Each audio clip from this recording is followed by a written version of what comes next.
عندي منتج او خدمه ومحتاج ويب سايت اقدر ابيع من خلاله، بس ولا عندي خبره في الديفلوبمنت، ولا عندي خبره في البرمجه، ولا عندي خبره في ازاي اقدر ابيع واشتري وازاي احصل فلوسي، وكمان هجيب الدومين منين.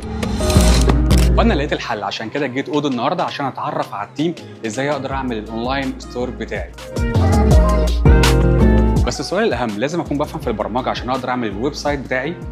لا بالعكس تماما، فيك بكل سهولة وبأربع خطوات بس to create your own website وتدير متجرك الإلكتروني الخاص فيك، والأهم من هيك إنه it's for free. ازاي اقدر اشوف الفواتير بتاعتي؟ فيك تفوت على الانفويسنج ابلكيشن وتشوف كل الفواتير المتعلقة بالمتجر الإلكتروني تبعك، وأكيد الحلو فيها إنه هي بتجي مع الإي كوميرس شوب once you create. طب لو انا خارج الامارات اقدر استفاد من الخدمه بتاعتكم؟